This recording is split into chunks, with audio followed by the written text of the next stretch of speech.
Hey guys, just want to give my thoughts on the upcoming Hell in a Cell pay per view this Sunday.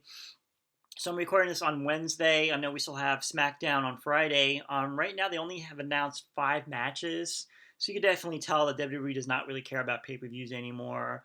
Only 5 matches. I'm pretty sure after SmackDown they'll probably announce 1 or 2 matches, but really, I mean, I honestly feel that they like, oh, this new we got to start, we got a pay per view coming up. Oh, what are we gonna do? So it's really like I feel like there's no planning at all, and they have stuff going on SmackDown and Raw. So I don't know. I mean, like they got like New Day's feuding with Randy Orton and with Riddle. So like I mean they should just have them a match at the pay per view.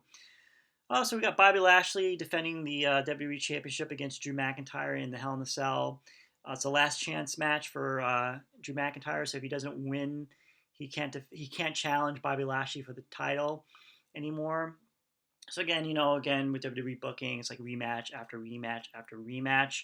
So I don't think if they weren't going to give the title to Drew McIntyre at WrestleMania in front of the live crowd, I don't think they're going to do it now. I know this is like the last pay per view in the Thunderdome. I think after this they're going to be with the crowd, live crowd again.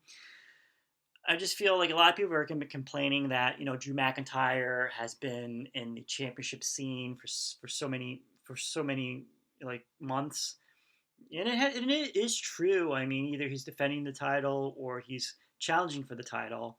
So I really think it's time to move on. I think both guys need to move on.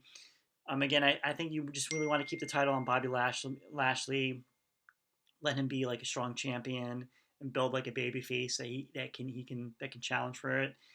Um, let Drew McIntyre move on to a different feud. I don't know who that would be, but I think both guys need to move on. We got Rhea Ripley against Charlotte Flair. I think Charlotte Flair should win the championship just so Rhea Ripley has, I mean, I was, have Rhea Ripley have a chase for the title. Let her, I feel like she just showed up on Raw and like a couple weeks later she was the champion. I really feel like the women's division is really weak, especially on Raw. It's only centered around 3 people: Asuka, Rhea Ripley, and Charlotte Flair. So I'm just like, I mean, I don't know what the direction they're going to be going on. I know Becky Lynch is going to be returning soon. I don't know when though. I think next. I don't want to get ahead, but I know next month is Money in the Bank.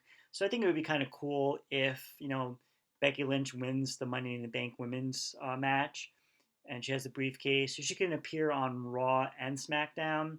And we don't know who she's going to challenge, and then maybe she cashes in or something, and she'll have a match at SummerSlam.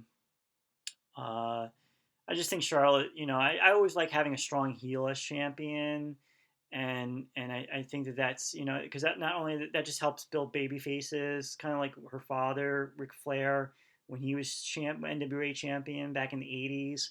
He would build stars, like Lex Luger, um, Sting, of course.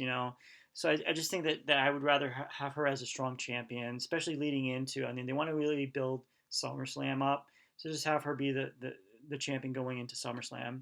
We got Bianca Belair against Bayley. She's going to be defending the SmackDown Women's Championship. I don't think Belair is going to drop the title. I think they're going. I read somewhere that they're going to probably do the rematch with her and Sasha Banks at SummerSlam. So again, she'll probably beat Bayley and move on.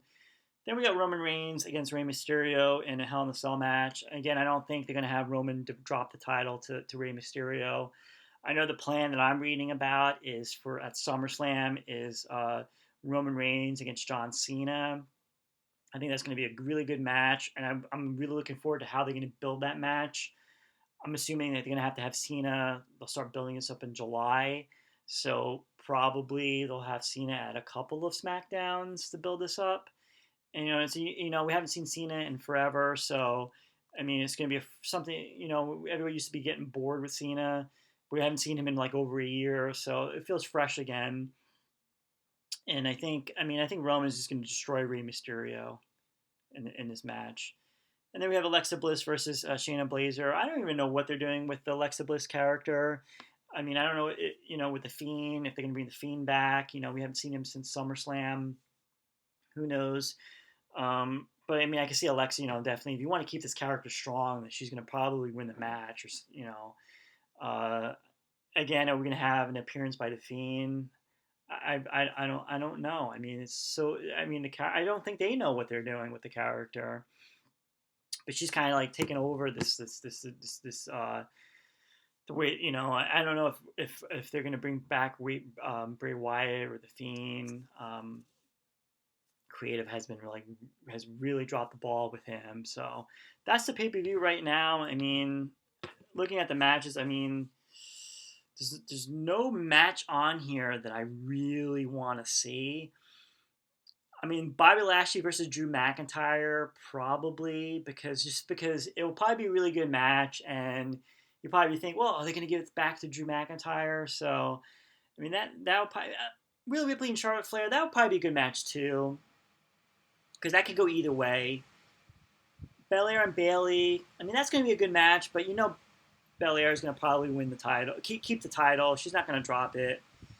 Roman's definitely not going to drop the title the way Mysterio.